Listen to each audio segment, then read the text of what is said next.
This is Saturday Morning Mysteries. And we're your hosts, Alexis and Grace. Hello, good morning, and welcome back to another episode of Saturday Morning Mysteries, where we're your hosts. I'm Grace. And I'm Alexis. And we're back for our fourth episode? Yes. Great. Our fourth episode of Magic School Bus, where we've been to space.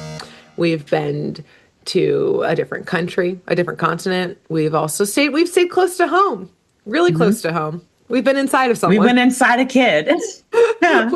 We've gone literally to the throes of space and to the throes of someone's stomach. Where will we go this week? I don't know. Alexis will tell us. Take it away.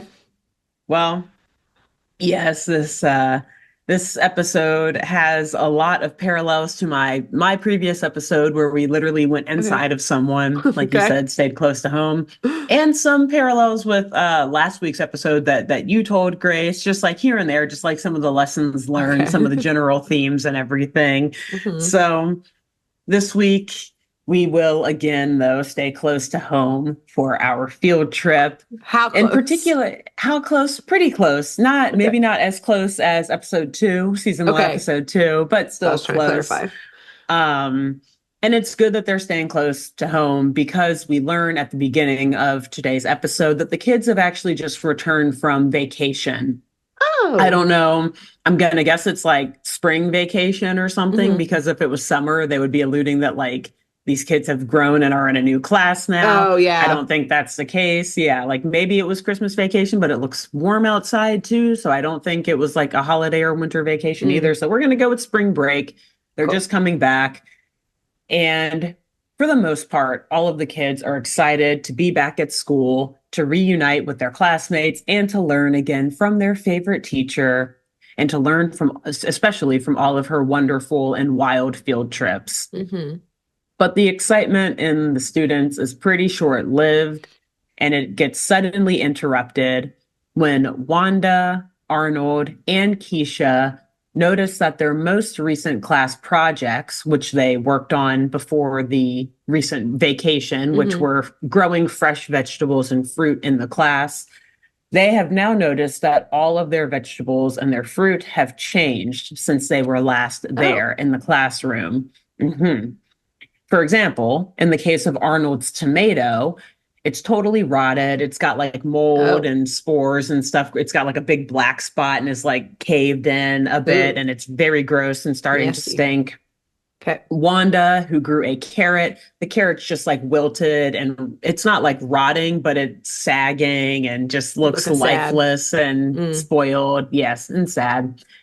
But Keisha, on the other hand, she's not only the most distressed of this trio, but she notices the most terrible of all things when she goes to look at her vegetable.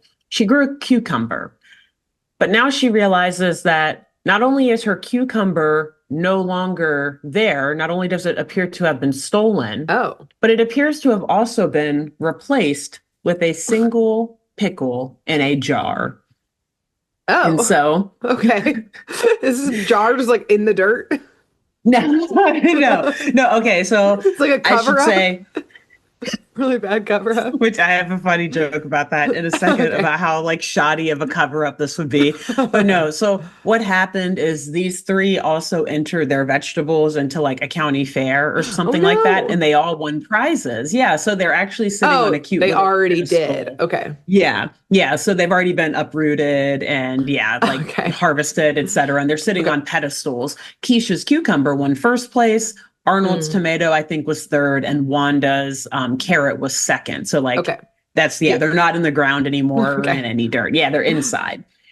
And so, at first, Keisha and the other students believed that while they were on vacation, getting to this like cover up or whatever that you're talking about, that some stealthy cat burglar must have snuck into the classroom, stolen the cucumber, and foolishly, for whatever reason, replaced it with something different, a pickle in a jar, like in pickling juices. But It was Sorry, were fourth you saying something? place. Yeah. It was whoever got fourth place. Exactly. Someone who wasn't even a Pissed. student at the school. It's like an actual It's disgruntled like a farmer who farmer like down the road. drove his tractor or her tractor all the way to the school, busted into that shit, Taking said, them fuck your down. cucumber, and put a pickle in its place. I'll show you how to feel about a cucumber. They're Amazing. not even good. They're better when they turn into pickles. Yeah. So, which I don't totally, I love pickles, but I fucking love cucumbers too. Just putting that out there. There will be no cucumber erasure on this podcast. I'm just letting you all know. Love me a We good love it in all cucumber. of its states. All of its stages. We do not judge. Yes. But yes, so at first they, kind of like workshopping this cat burglar theory, which I may Workshopping. or may not have been embellishing a little bit, but that's practically what they're doing here. And after that, Keisha, she eventually does kind of gain some sense and like pieces together what must have actually happened while they were away on vacation. Cause like the cat burglar thing is a little wild. A little It's far-fetched. little far-fetched, a little out there. But to them, it's less far-fetched than what Keisha lands on, what she settles on. Okay. Because Keisha accuses Miss Frizzle, the only person with a key to the classroom over the course of this vacation, of stealing the cucumber. Yeah. And at that point, I'm like, yeah, it had to have been a cat burglar. You're right. It Search was all a the farmers. disgruntled farmer. We're looking at get Dorothy Ann on this. Dorothy Ann, Tim. Dorothy Ann, investigator. Interrogation mode. Get to everyone who Her entered and into Tim. that county fair. Right now, we need a list. We need IDs. We need fingerprints. There's no way Miss Frizzle, and like the Occam's razor of it all is like, well, yeah, I mean, Miss Frizzle literally has the key.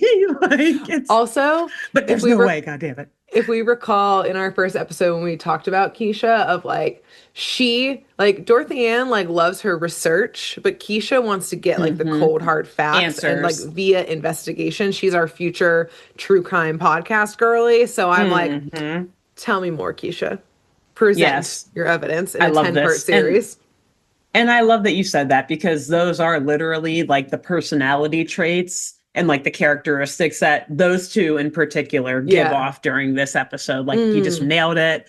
We know these characters as much as these writers do already, obviously. Because yes, Keisha really turns into like, in this episode, we see her turn into like litigator, prosecutor mode. Oh yeah. And Dorothy Ann, like she's still investigating, but she also takes kind of like a judge sort of role. Like, all right, let's balance all of this evidence and like, let's come to a decision. So yeah, these two, Keisha and Dorothy Ann, might have a really good podcast together one day, perhaps. Wow. It's almost like, are we looking in a mirror, Grace? Should I put my hair in pigtails? I should do some natural curls and like pull it back into a ponytail. Yeah, but your big old bun. Interesting. And start questioning everything even more than I already do. I know, this is rocking my world right now. This is actually, I know, and I'm really just now thinking of this. None of this is written in my script. We're having like a real life realization. It's literally a little scary. Yeah. A little scary. We got to find a redheaded friend. Wait, no, I think we have some options for that. Yeah, we got some options. Anyways, yeah, we do. So, anyways, so Keisha is now directly lobbing accusations at Miss Frizzle. Very, very unhappy and upset to be doing so, but coming to the realization that, like, yeah, it's got to be her. Truth in the rest sometimes. of the class. It really does. Tough love, kid. Tough love, Frizz. We're accusing you out of love like I see for you. Yeah. So the rest of the class is aghast. Like they're clutching their pearls. Poor Phoebe, the perpetually new student, is like, you wouldn't dare accuse our wonderful, loving teacher, would you? Which true. And yeah, the whole class is like shocked that Keisha would accuse the Frizz of such a heinous crime. But they lack any evidence to believe otherwise. And they do also realize, like, yeah, Miss Frizzle, you did have the key. Like, you do kind of have some explaining to do. Yeah. But Arnold is particularly offended by Keisha's accusations here. And he immediately jumps in to defend Miss Frizzle against all of these horrible charges and claims. But Miss Frizzle, who she's now arrived in class, and she actually is like rummaging through a literal closet of pickles that she has in the classroom, by the way. Just she's Like a woman of many talents, like you pickles? said. Well, yes, like jarred pickles, like shelves of jarred pickles, and also the like Okay. barrels of pickles too, which is kind of gross. Like Ralphie just pulls one out and starts eating it, Ralphie, which I'm like, oh, Ralphie and Frizz, why are you just leaving an open what y'all doing? barrel of pickles in this In a closet in this classroom. classroom? Yeah, with like Liz running around him too. Little gross. Iggy. But she comes clean, the Frizz, as she's rummaging through this pickle closet, which also sounds kind of like a dream. Again, love pickles, love them in all stages of life. She does come clean to the students, and she admits the truth to them. Not only does she have this private and powerful passion for pickles that the students are just now learning about, Okay. but she also admits that yes, thanks to her, Miss Frizzle, Keisha's cucumber is indeed gone, but it is not actually missing. And this only creates more confusion among the students, though, and a bit more distrust, particularly in Keisha, Yeah. who Sorry. is now like trying to, yeah. Of just like what a wild way to like. Yeah, I did a crime, but it was for you. But it was for you, okay? Like, But you're welcome. yeah, is your pickle gone because of me?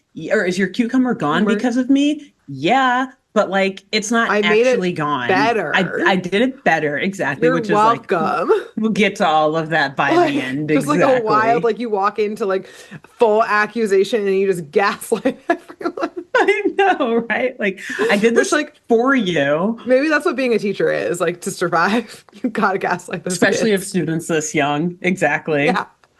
Like, you got to do it while they're too young to read, to like have the reasoning to know. Yes, to be like, but you still stole it. Horrible, but yeah, you still stole it without my permission, and it's like, yeah. But for the betterment of it, and everyone here. Not only is the greater a pickle good better than a cucumber, but like it's a teachable moment for you all too now. Okay, we're gonna learn about well, the lesson plan. I'm burying the lead here a bit. I don't really actually say what it is today, but like basically we're gonna learn about like microbes today and microorganisms. All right. So this was for you and your growth. Yeah, I had to break a couple eggs to make an omelet here. Grow another cucumber, Keisha. Exactly. What do you want me to do? I had to free a few amoebas to get to the bacteria or whatever the fuck. I still don't know science after watching this episode, but I'm going to do my level best. Great. So, anyways, yes, the Frizz has now come clean, saying that, yeah, I mean, I did something, but I didn't do everything that you're accusing me of. And like I said, this does confuse the students more because she's being very cryptic and kind of responding in riddles because, yes, she's trying to teach them something here today. But Keisha, she doesn't accept this as like an excuse or an answer to what happened to her cucumber, which she obviously is very connected to here. She won first place, damn it. And she's very sad that her prized possession has gone away. So the Frizz further clarifies this riddle of like how something can be gone but not missing by telling Keisha that the pickle that she sees in the jar before her is her cucumber. But Keisha still refuses to believe this, noting that the pickle in that jar certainly doesn't look like her beautiful first place winning cucumber. It definitely doesn't smell like it. It's got a much saltier, brinier scent to it. And she starts to pick it up to eat it and says, and I bet you it doesn't taste anything like my beautiful cucumber did either. But Arnold stops her and says, wait, don't eat that. That is evidence. And we are going to need it to get to the bottom of this crime. And all of this, plus Miss Frizzle low-key acknowledging that she is complicit in one way or another in this theft, this robbery. Keisha reluctantly leans in and tells Miss Frizzle that she's going to have to ask her some tough questions now. Leans in with the pickle. Yeah. I have to ask you some tough questions. It's like a microphone early podcast. Yeah. But it's funny because, yes, it doesn't quite take the form of like an interview or even like an interrogation, if you will. Because Phoebe leans in and says, tough questions. Evidence? What are you talking about? This isn't a courtroom. And then the class all just looks at each other. Oh no. And you hear like the doom. Oh no. Because yeah, baby, we're going to court. Miss Frizzle is getting her ass dragged into court by her students. But you know what? Listen, before you respond to that, I must say, and I must get on my v. soapbox Pickle. here. Keisha v. Frizz, if you will, is what it turns into. But listen, I got to get on my soapbox here and say, what is academia if not an opportunity to engage in civil debate, Yes. civil discourse, and especially with those of a diverse mindset, diverse backgrounds, diverse opinions. And Miss Frizzle takes this goal of academia very seriously because she is happy to be thrown into court or to be dragged into court by these students and to defend her arguments as to why a cucumber can become a pickle and to explain this process to Keisha, even though Keisha is angry, borderline yelling at the Frizz, wagging her finger a lot, and has a lot of tough questions, as she's said, ready to ask her. Wow. So we here are seeing the perfect embodiment of the classroom, in my opinion, and these fourth graders and the Frizz. Yeah. This is just reiterating that Frizz is the best teacher in the world. She's the best. Like, she's just simply the best. Wow. I did not see us going to court. Also, yes, this is now courtroom drama. This is probably the first time that in our crime comedy podcast show that we've ever been in a courtroom. Damn near. Actually, yeah, maybe. And I got to say, I was very excited when the episode took this turn because it was like, oh, wow, we can actually turn this into like a courtroom, like litigation episode. We're doing it. We're finally doing it. Yeah, after years on this crime-ish focused podcast. Yeah. And like funny of how much more like crime and mystery solving this show is than I thought. I thought this was just gonna be a little adventure show up in space or something, but science. Exactly. Last 2 episodes, full detective mode. Now court. Exactly. And we get it again here, because trust me, there is a lot of jazz music playing in the background. It's like, and a lot of we're getting that noir, exactly, that like courtroom, procedural, litigation, detective, drama. It's beautiful. But at the end of the day, remember, this is primarily a science show. Miss Frizzle is a science teacher, and this is a forensic science class. Yes, that's what I'm learning. So don't expect the Frizz, and I definitely don't expect the Frizz or these fourth graders to understand how court proceedings work at all. This wasn't you in fourth grade? They do their best. They do their best, and it's cute at the end of the day. So you know what? Do your darndest, your level best, and you know what? That's all we can ask for, and I'm happy for it. Good. So I'll read through kind of the roles that everyone is playing here. Tell me. In the case of the missing cucumber, aka Keisha versus Miss Frizzle, we have Liz sitting as the honorable judge. She's got her wig on and her robe. The thing that can't speak or pass judgment. Exactly. Perfect. You need a robot, basically, like an uninterested party. But Dorothy Ann announces that she will be speaking for / interpreting for the court. So Dorothy Ann basically is the judge, and Liz just gets to wear the cute costume and like bang the gavel and stuff. So it's the best of both worlds. Everybody wins in this situation. Tim is the courtroom stenographer / artist. He's kind of in his own corner, just drawing things out and writing things down. Would love to see these sketches at the end. They're great as per usual. Very realistic, very true to size, true to form. Tim, he never disappoints.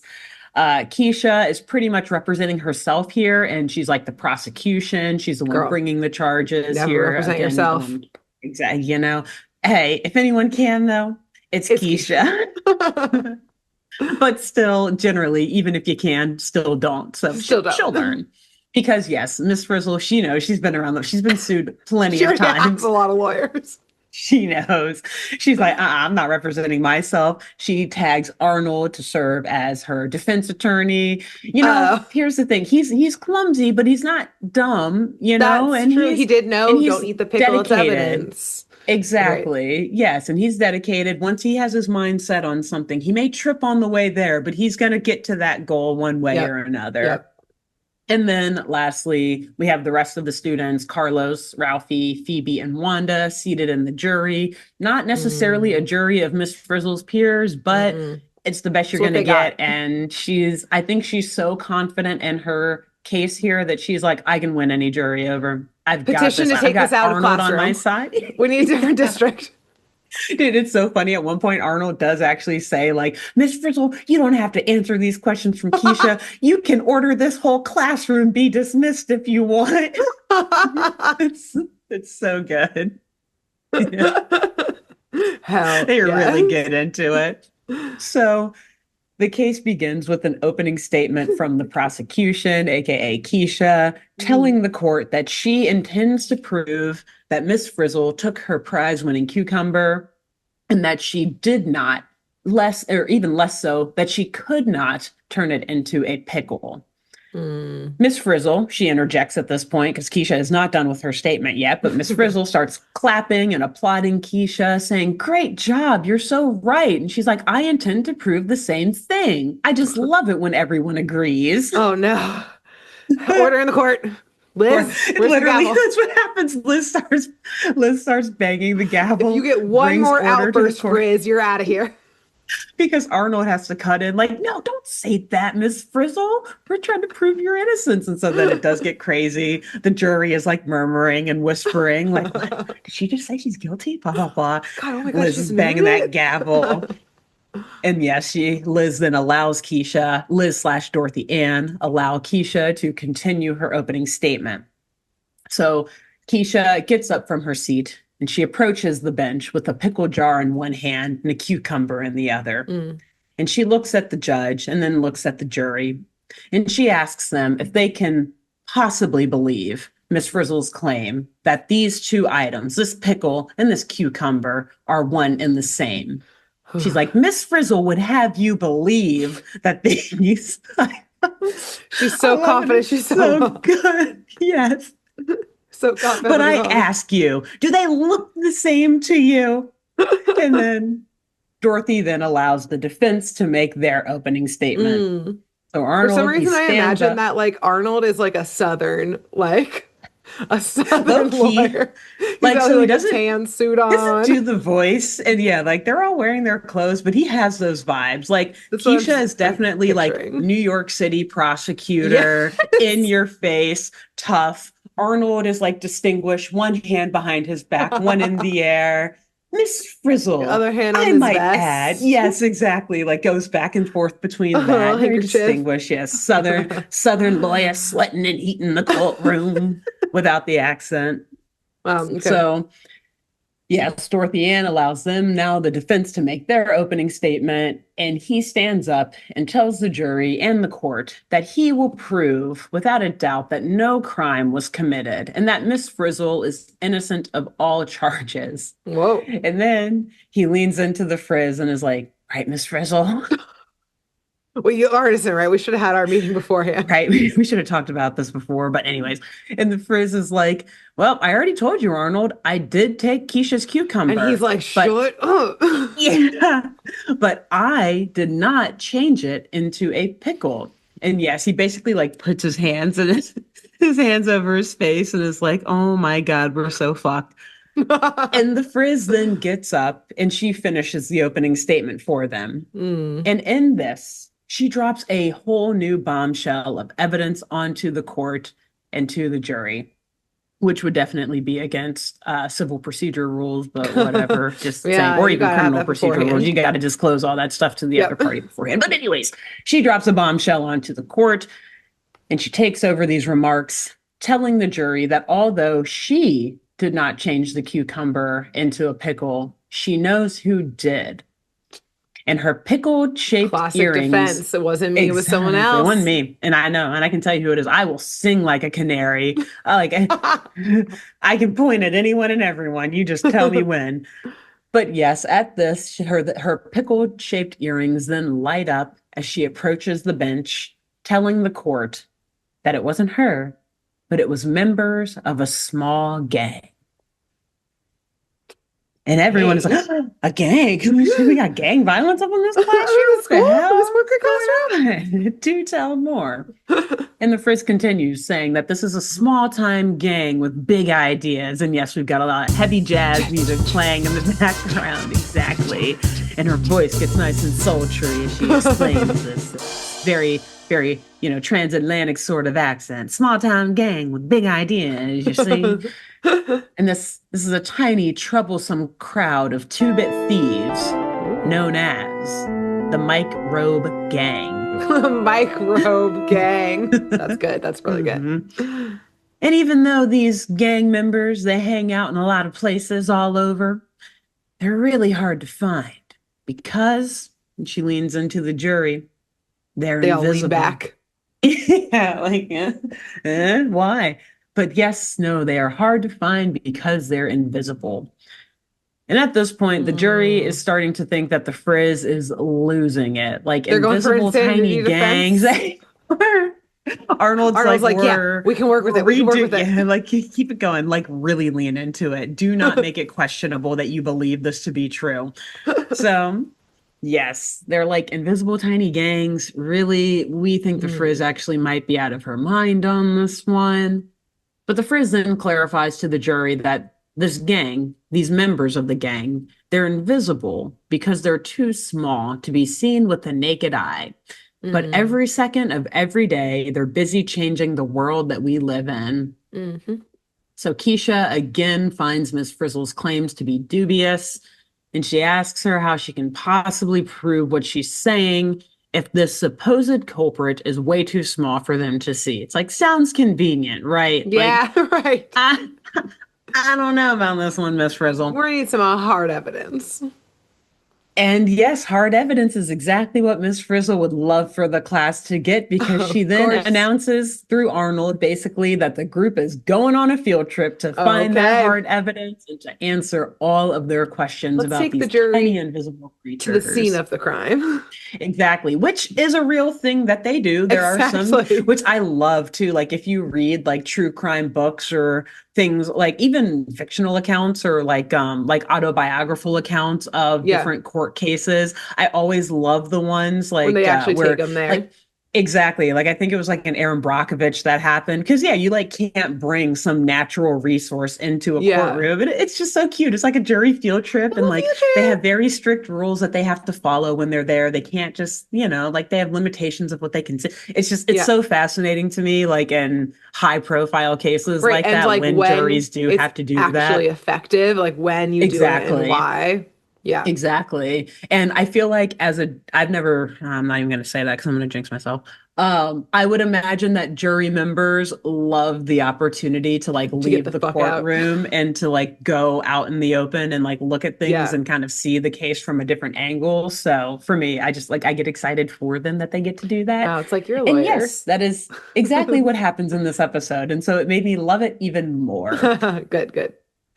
So all the students and the Frizz pack into the Magic School Bus, and as they are loading up and buckling in and everything, Arnold is up at the front of the bus continuing his defense, laying out the purpose of this jury field trip and this what I'll call an evidentiary hearing. They're going out to find the evidence, look at the evidence and all of that, if you will. And he tells them that this trip will prove beyond a reasonable doubt that the Frizz is indeed telling the truth and that the members of the Microbe Gang actually exist and that they do have the ability to turn a cucumber into a pickle. The jury then applauds Arnold's statement, which pisses Keisha off. And she's like, hey, no applauding until after the final verdict is read. Keisha, all right? Dismiss those jurors. I know this is Make not your decisions fair. right now. Mistrial. Immediate. Like that. Immediate. The You need a second whole one new jury even claps. selection. Yeah. And yes, the Frizz, though, she hears this applause and she knows again, like, oh, I'm in the clear here. I've got them already. So she revs up the Magic School Bus and presses some buttons that, you guessed it, shrink the bus down to a microscopic size, much like in episode 2, before flying the bus, which is now also a plane, back into the classroom. So yes, this field trip is staying close to home because they are staying in the classroom, which I realize is probably an easy way for Miss Frizzle to get away with a lot of this stuff. Yeah. Like in my last episode too, like they didn't actually even leave the school. They technically didn't even go. Like their field trip was in the classroom. So you don't need a permission slip for that. Yeah. Where's in class? Yeah. None It's of like us left. space, I get it. And yeah, the rainforest, that's probably Yeah, it the might have not diciest one been we've close to home. seen. So Might yeah, have been yours have been problematic. the polar opposite. Very, very problematic and concerning. Not that this is not problematic and concerning, but like space But at and least they're the in the Amazon, I assume classroom. rainforest, pretty concerning. Yeah. So yeah, they're back in the classroom. They've shrunken down to a microscopic size. And now that they're in here, the students in the frizz and the school bus, of course, Hmm. they stop at a few different spots to further investigate Miss Frizzle's claims of a small time, some small time active gang Gang. hiding out in the tiny corners of their class and like Great. Safe. wreaking havoc when they're away. Yeah. So the first stop in this trip is to the lost and found box where they come face to Mm. face. I'm just going to kind of run through them quickly because again, Yeah. there's so much going on here and we want to stick to the facts, the true investigation of it all, Yeah. right? Cut out the fluff. Yeah. So they come face to face with, first of all, some spider mites in this lost Ooh. and found Oh. box, which, yeah, is like gross, but apparently spider mites are everywhere, especially for people like me. And I assume like you too, Grace, who have like a lot of plants and things like that. They can sometimes get Great. on the underside of your plants. You love them. I Yeah. mean, I think Right. they're more harmful to plants than they are to us, obviously, Okay. but like, it's just interesting to see them in this episode because they are actually as big as, if not bigger than the kids. So like to give you a size Okay. of how small these kids are, like Yeah. a penny is towering over them and it takes multiple of them to like push it from not falling on top of them. Okay. So very, very microscopic, very tiny. But after they run into these spider mites with which Keisha just kind of brushes off like, come on, I see spider mites all the time. Like, yeah, they're bigger than when I usually see them, but you're not impressing me with your This isn't a argument gang. thus far. Exactly, Yeah. Miss Frizz. But shortly after that, they do encounter who Miss Frizzle IDs as the first member of this microbe gang, a member of the the largest phylum of fungi, I should say. So one of the Okay. most like commonly occurring fungi, Uh-huh. the ascomycete or Okay. ascomycota. Yes. And this, like I said, the largest phylum of fungi includes, per Wikipedia, truffles, baker's yeast, things like that. And it's actually Okay. a very commonly occurring fungi that like is in everyday life for humans that we Mm. use to ferment bread. We use it to make alcoholic beverages. It's used to Cool. like help ferment cheese and stuff like that. And I think like It's some of the everything we holes in love. Swiss cheese, basically everything. So this is a good fungus for the most part, if you Yeah. will. As good, I guess, as fungi can be Which is for still us. pretty good. Yeah, yeah. And so as the ascomycete begins to literally reproduce in front of them, because it is also asexual, so we do just kind Mhm. of see it like blotting like new, yeah, little things out of it. And like Arnold's holding it in his hands, like showing it to the class. So Uh-huh. as we see that, Miss Frizzle explains to the class that, believe it or not, ascomycete grows nearly everywhere. Like I Mm. just explained before how often we use it. And so Arnold then announces to the class that this is compelling proof that provides for Miss Frizzle's defense. He says that if something is so small that you have to shrink down to this size to see it, that makes it an invisible member of this microbe gang, proving Miss Mm. Frizzle's point, just as she said. And he's like, I rest my case. This is all we need to prove that this gang Let's get exists. back to Told normal ya. size, right? Yeah, this is fucking creepy. These spider mites are kind of creeping me out. But Keisha, she cuts him off and she's like, well, hold on, no. Just because there are a bunch of little tiny creatures here, it doesn't mean that they're everywhere. And it And what's up certainly to is doesn't my mean that pickle. they turn my cucumber Yeah. exactly into a pickle. So Arnold's like, fine, I hear ya. You pick a place then, any place you want in this classroom. We'll go there, and I guarantee you we will find invisible creatures in Microbes Gang anywhere we end up. So name it, name your place. And after a little bit of like back and forth, randomly their next destination she decides will be Liz's face. They just want to go like sit on like, which I shouldn't say it like that. Yeah. They No. want to go They are gonna go look at Liz's face they're very gonna go look closely. at Liz's face because Liz did not shrink down with them. She's still like waiting for them to Still get the back from this judge. trip. This is tampering with the judge. Exactly. Yeah. That's not fair. The judge can't have Dismissal. that bias. Exactly. Yeah. But this ends up being a very short stop. Like they all hop back into the bus and they fly over onto Liz's nose. Because basically, as soon as they land, they do see another small member of the microbe gang, just like crawling around on Liz's snout. It's like a little like worm mite type thing, which is gross, whatever. But Liz, she swats it away. And then in doing so, she also is trying to swat the bus away because it's so small, she can't tell what it is and thinks that it is also some little gross bacteria just crawling on her. Yeah.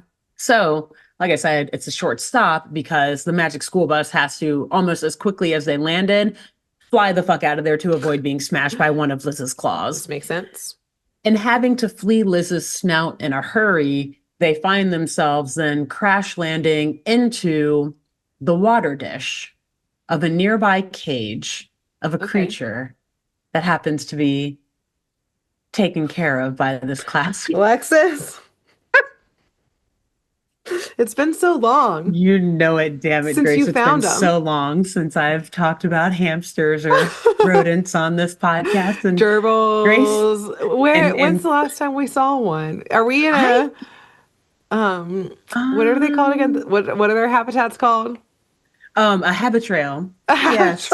It's not quite a habitrail, unfortunately. It's just a cage with, I guess there is maybe a habitrail inside of the cage. There was like some little fun thing for the hamster to play in. Yeah.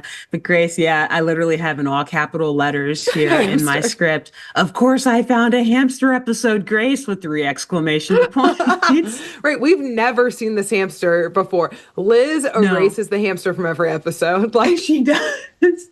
That's why Liz is why do you always need a with the hamster when you producer. have Liz? Yeah, she's like, cut it no, out. I'm the cute animal here, I'm the okay? classroom pet. Yeah, no one else. But no, apparently they have 2. Wow. And I found it, Grace. Hamster.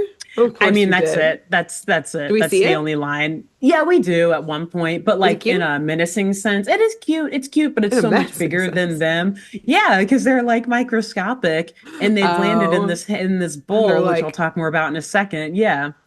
And the hamster like licking water out of the bowl or drinking water is creating these massive tidal waves. Yeah. That are like crashing into the bus. And yeah, they have to like fly out of there because they're like facing a hamster kaiju, like this massive monster towering over them. Yeah, perfect. This is the size of the hamster to them. But yeah, so they crash land into this water dish. And while they're in there, they take a closer look at the water and they notice very disgustingly, as adorable as the hamster is, all of these disgusting looking creatures swimming around in the water dish and like feeding on each other in the water bowl and everything. Yeah, it's gross. And Miss Frizzle points out 2 of these specific types of creatures that we see here. One of them she describes as fat and juicy. And she says that those are amoeba. And the other she describes as like hairy looking hot dogs. And those she also grows. Again, these are like microscopic floating around in the water. And these she says are paramecium. Now, I'm familiar with the word amoeba, but I don't really know what it is. Paramecium was new to me.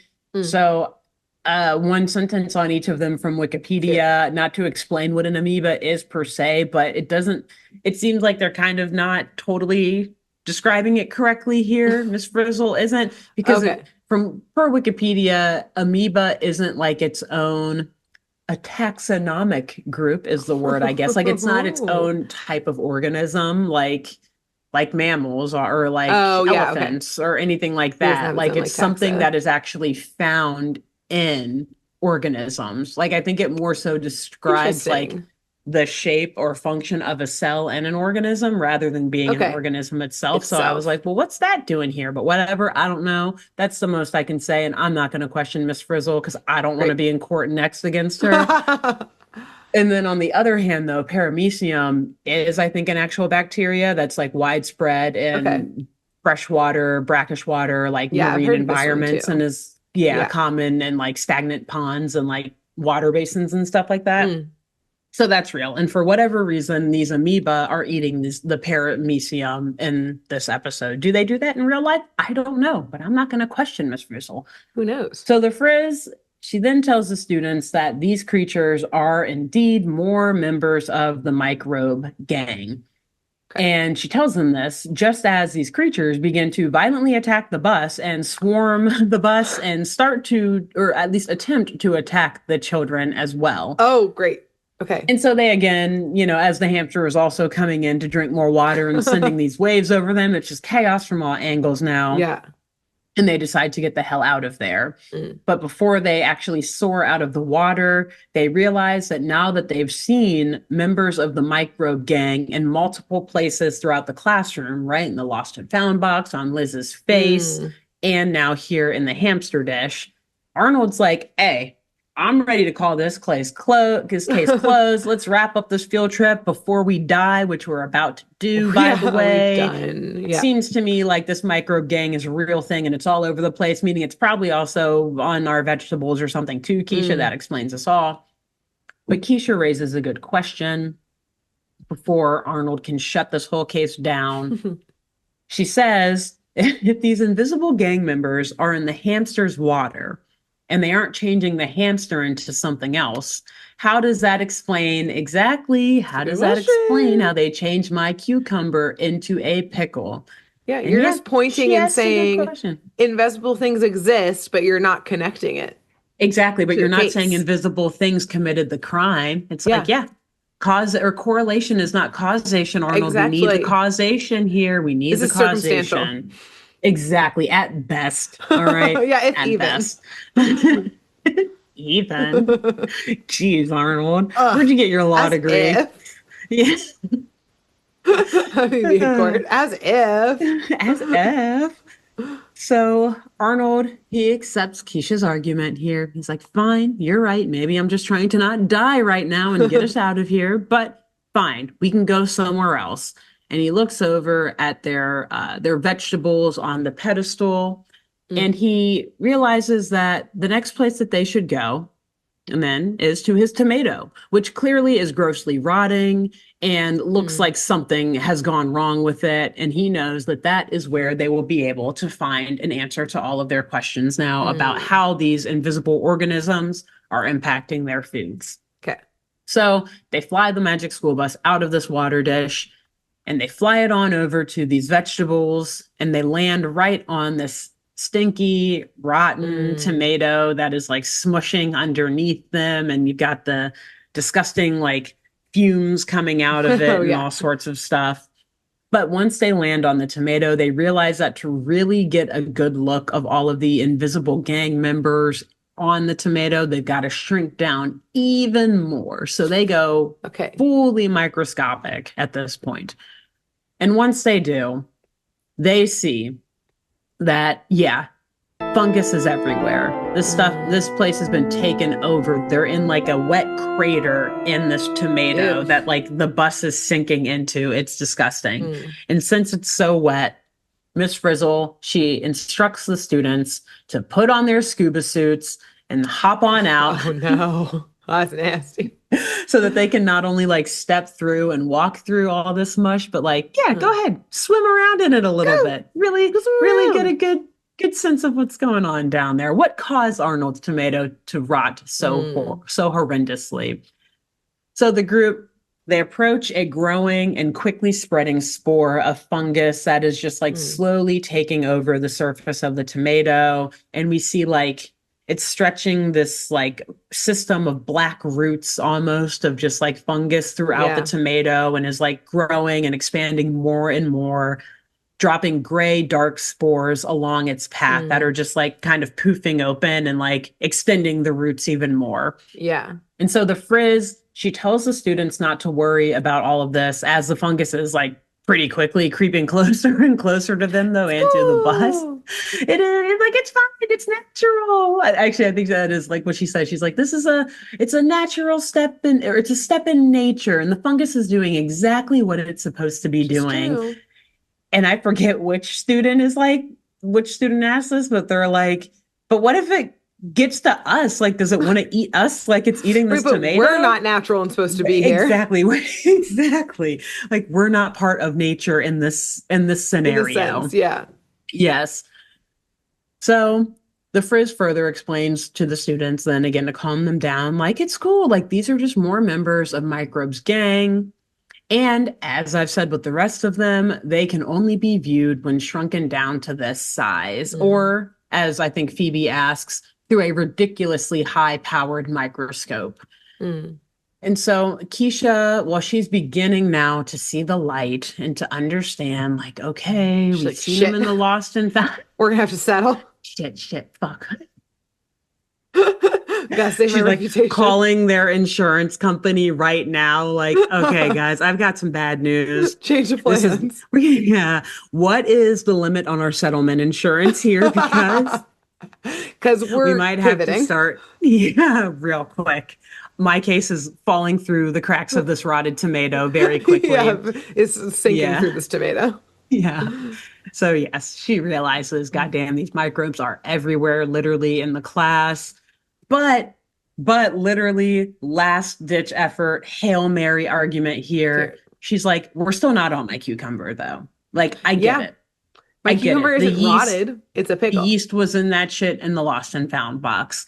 The microbe was on Liz's nose. The gross microbes and amoebas and shit were in the hamster water. Yes, we're even standing right on microbes here on the tomato, but what the fuck does this have to do with my cucumber? Like, I get it, but yeah. Right, invisible things exist, but again, how did that go cucumber to pickle? Exactly. You're not explaining You're still not things. tying it together. So, yes. So the gang then makes their final stop so that they can finally set all of this to bed, prove their case, prove Miss Frizzle's innocence to Keisha. And that final stop is, of course, into the pickle jar in question, which should have been the first stop, but whatever. Miss Frizzle was obviously trying to make a point here. She's like, no, we still got 2 more hours of science today. She's like, look, it's either I get to be out on this field trip or I'm locked up. Classically, if I gotta make my full case. If I divert and actually the body's over here, I thought. No, over here, I thought. She's just trying to get that. No, that one witness who said they saw the gang member. It wasn't that bar that they usually go to. It's that one over It wasn't Liz's water bowl. It was the hamster's water bowl. We gotta go. We gotta go to that one now. It's crazy. I hope you're writing this down, jury. I hope you're getting all of it. I hope this isn't making things too confusing, such that a mistrial would perhaps be inevitable. Bad. Maybe. So, yes, they finally get to the pickle jar, though, and the bus flies right on in. And the students, they still have their scuba gear on, thankfully, because they get right on out and they dive their way down further into the jar to witness the pickling and preserving process in action. And while they're swimming down there, they also notice that some of the excess bits of like tomato fungus that were stuck onto the bus have also made their way into the pickling juice. Interesting.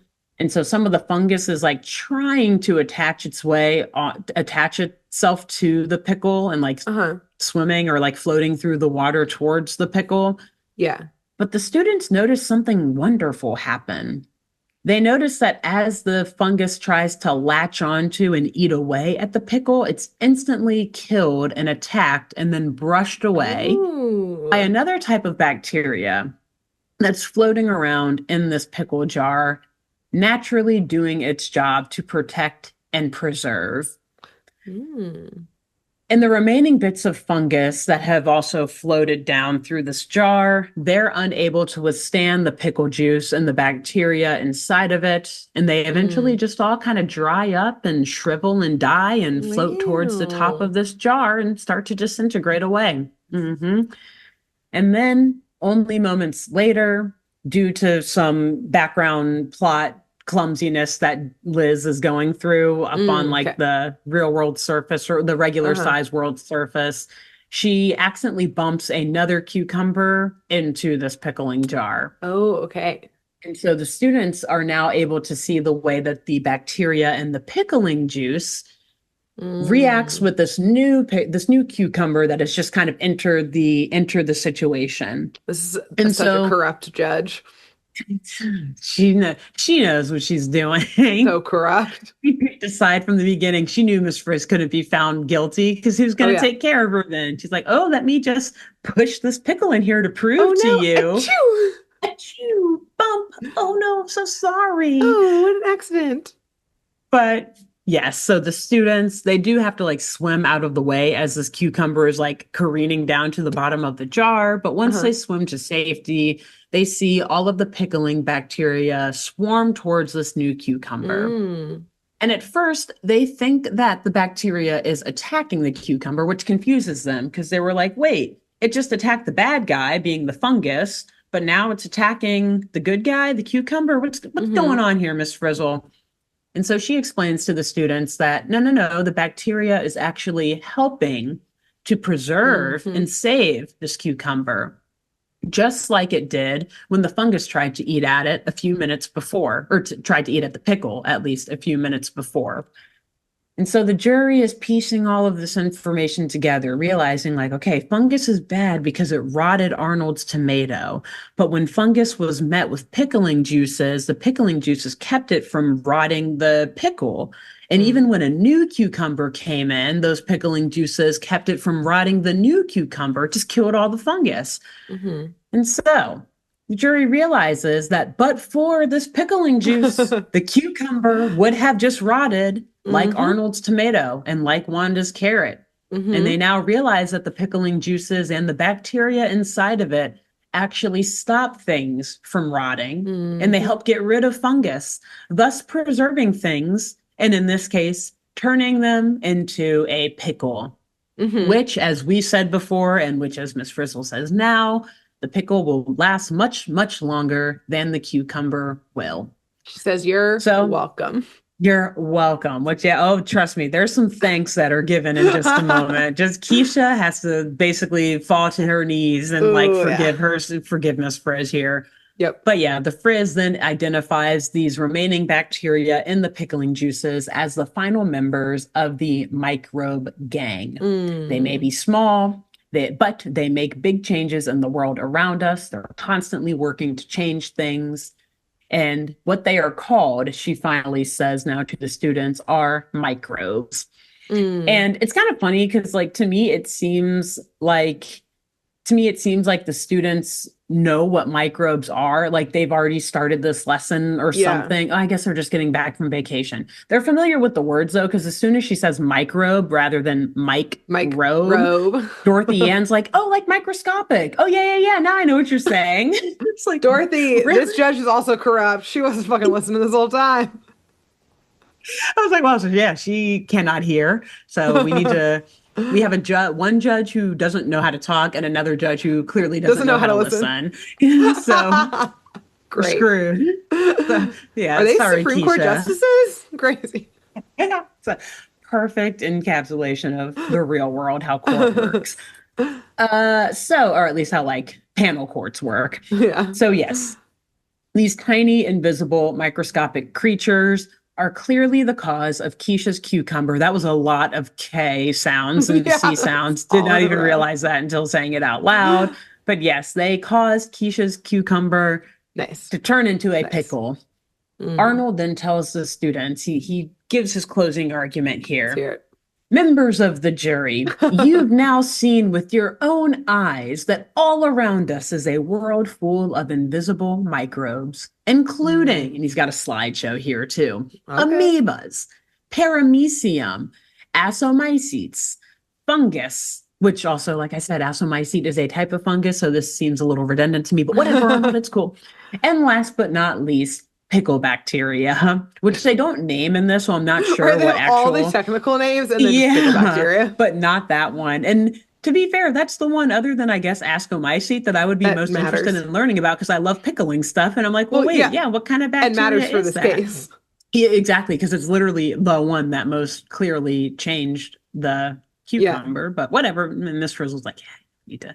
Just keep going. Explaining science to juries is hard and gets really boring and they lose interest. Keep going. Experts, exactly. They don't have a whole thing expert to bring in. It's a whole thing. So yes, Arnold then, oh, sorry. And he concludes his statement by saying, and each and every one of these is a member in good standing of the microbe gang. Oh, good And he standing. rests his case in good standing. And Okay. former members, they pay their dues. They are still dues paying members and they Mm. can be charged with this crime.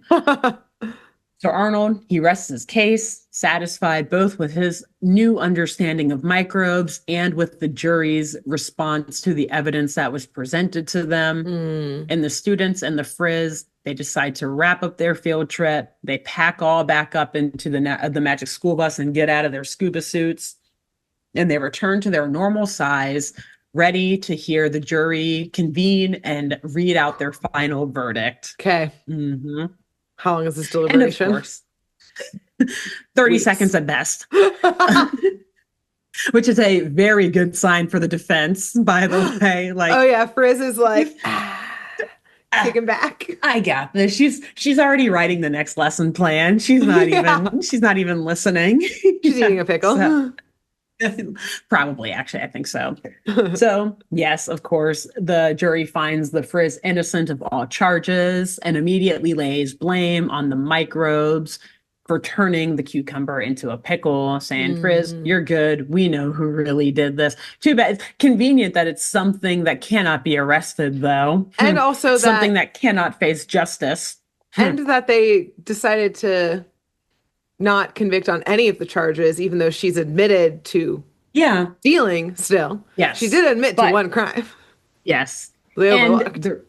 yes. And the reason why, and I'm not sure if, if Keisha sat with the jury for a second to explain the case or sat with Liz and Dorothy Ann to maybe plead to the court about maybe adjusting these charges or coming to a settlement or something or being okay with all charges being cleared. Yep. Because, yeah, we do in the end see Keisha like profusely thanking Miss Frizzle and Loki actually calling her a hero, I think, at one point. Whoa. Like how the tables You know have what? turned. Keep an open mind, everyone. Keep an open mind. Exactly. If Opinions Keisha can can be change. moved, anyone can. Exactly. Minds can change. Okay. Yeah. Because yes, Keisha realizes that if the Frizz had not placed her Keisha's cucumber, into the pickling brine when they all left school for vacation, it would have rotted and spoiled just like Arnold's tomato, just like Wanda's carrot, and it would have been ruined forever. It would have been trash, would have been wasted. In trash. So I do believe that seeing that like that agreement between all the parties now, Yeah, Dorothy Ann and Liz were like, all right, yeah, we'll just dismiss all of the charges. Like we found that the Frizz isn't guilty for the one, we'll dismiss the other charge anyways. And at that point, now the class can applaud, knowing that the Frizz is innocent, having read, yeah, she's free, the chains have come off, the shackles are ripped. And so they celebrate this new knowledge of microbes and that they now have a whole bunch of new class treats, aka a closet full of pickles waiting for them to snack on. Yeah. And so, yes, that is the end of like the main part of the episode. But yeah, if you want to respond to that. Just real quick if I'm Arnold, I'm immediately going up to Wanda and being like, Wanda, it's interesting how Frizz picked favorites and only saved one of the vegetables. I think we got a case on our hands. It just convinces her to take Frizz to court for not saving her carrots. For why didn't you save? Negligence. This is negligence. Exactly. Frizz could have acted to save the pickle, but she chose not to. She had a duty to protect the pickle. She failed. She breached that duty. Caretaker. Exactly. As the caretaker, she breached that duty. Yeah. She could have done something to save it. I love pickled carrots. I actually pickle carrots all the fucking time. They're so good. Well, just saying. Frizz doesn't. Yeah. Because she pickled chose tomato not to. I've never had. Actually, I have had pickled. I feel like I've had pickled tomatoes. Not bad. But pickled carrots are like the shit. Are great. Yeah. So Arnold's getting his next case ready. And he's switching sides. He's like, I know her schemes now. Exactly. He's like, ethics be damned. Attorney-client privilege be fucking damned. I'm suing your ass for Wanda, Miss Frizzle. Where's the wig? Liz, put it back on. Yeah. All right, guys, we're coming back for court tomorrow. Anytime students put on court, and I know this came out years before the other thing I'm going to reference, but I just always think about the episode of Bob's Burgers where the students put, I think, Mr. Frond on trial for eating someone's yogurt. Or no. It's Mr. Frond's yogurt gets eaten by someone, I think. And and then Louise has to represent. And Louise has to represent Mr. Frond. And then Jean is like the prosecutor or whatever. So it's just absolute chaos, but perfection.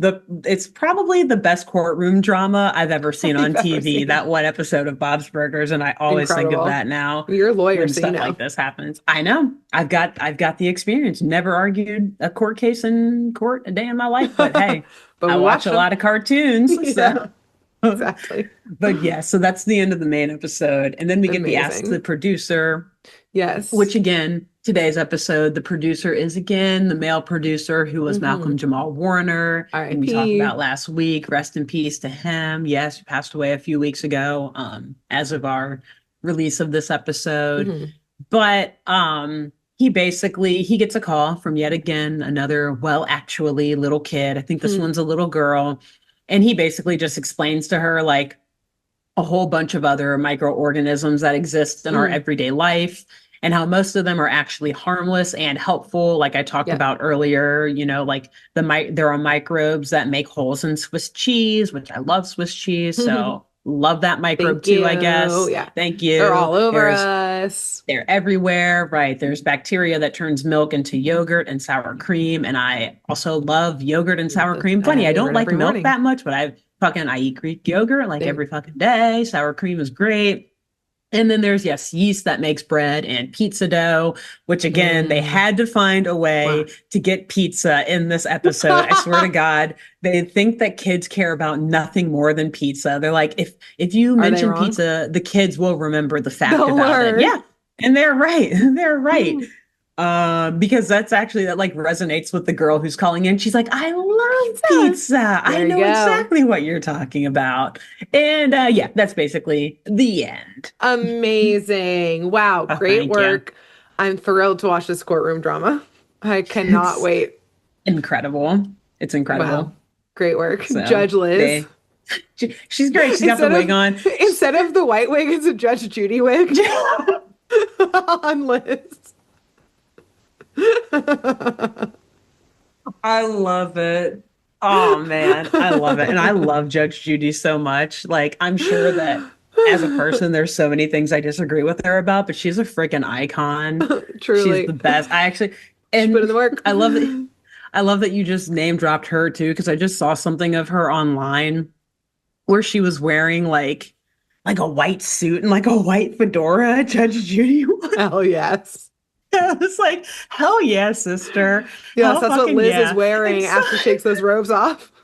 Wig That's what I imagine Liz in.